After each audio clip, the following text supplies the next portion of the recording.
Welcome to Tatooine, Padres fans. We have perfect. And with that music, 8-year-old me was sold. When I was 8, this movie came out. Back in 1999. I'm so old right now.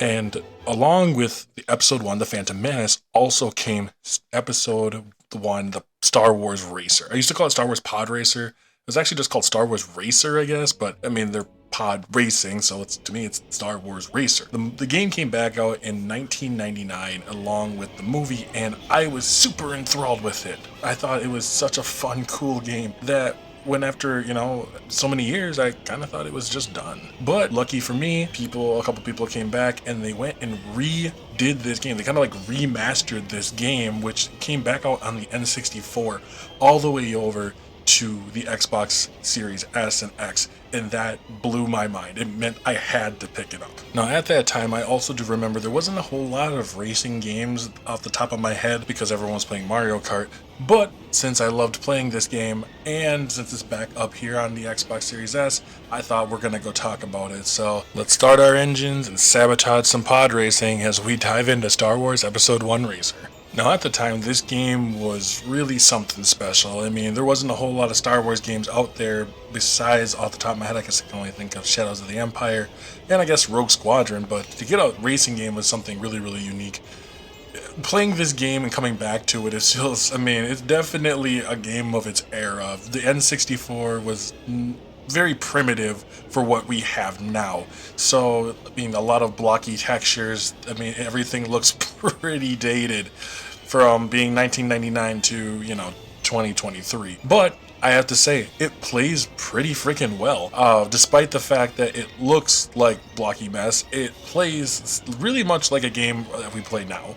It's smooth, you can definitely tell. I don't know how much of it is because of the updates, or I don't know how much of it is just from how it played itself. To be honest, I don't fully remember. I'm also not the greatest at this game, so forgive me as I play.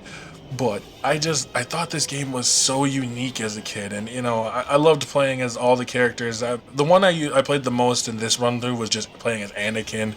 He's like the overall character, but there was a bunch of other ones too. The only other one I could think off the top of my head was Sebulba, because he had a frickin' flamethrower off the side of him. There's no reason for that. Now, as you play, you go through the Grand Prix stages, you unlock levels, and then when you unlock certain levels, you end up going through mirror versions of those levels. And it really wasn't very complicated. There wasn't actually a whole lot to this game. But the rush of playing as like a pod racer, you really get a sense of speed. I'm not gonna lie.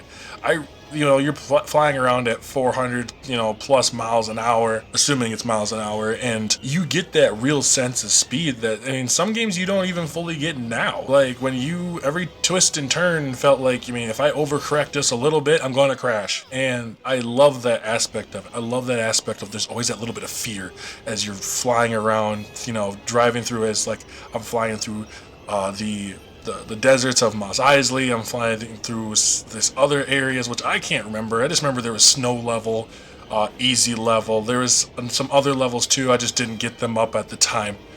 But this game is so nostalgic for me. It brings me back to a time where I absolutely love Star Wars, and there's also a reason why, I won't get into it much now. It'll probably be in a different podcast of why I actually kind of veer away from Star Wars nowadays. But this brings me back to a time when I love Star Wars in its purest form. And it was just ridiculously over the top, but in just such a fun way. There's something about Racer that in back of my head, I will always forever love this game. And I think, that's just the nostalgia bat smoking me in the face, and maybe it's just me eating my member berries too, but it played so well. And when I got to play this again, it made me feel like I was a kid again, being excited because I got to rent the game from my local grocery store. And I was like, all right, we're playing this. It felt so fun. There was, I wish I could go back and replay these like I used to. Granted, they probably are pretty horrendous if I went back to replay them now. I'm not even going to dispute that at all. But there's just a love for these kind of games, and I really wish, I hope people go back and realize, hey, this game is out. This game is out. Like, if you remember this game, please go and pick this up. I don't remember how much it cost. It was pretty cheap, actually. I think it was actually on a deals thing, so I didn't have to worry about it myself. But if you really remember these, or if you're an older gamer, you know, if you remember these times, or if you're an old Star Wars fan, please, I want everyone to know that this game is out here, and it will hit you right in the spot. I guarantee you. It did for me, and I really hope it does for you. Now, I have nothing much else to say about it. It's just, it was a great time. Well, with all that being said, make sure to like, comment, subscribe, hit that notification bell. I'm enjoying just doing these over the top, just giving love to just so many, to these random games that I just enjoy playing. There's not too much about it. There's not much that I really think about it so much anymore. I just enjoy talking about them, and I'm happy that I can just do it. Alrighty. Well, I'm rambling on just long enough. I'm Taylor from Rough and Rule Media. You guys have a great evening.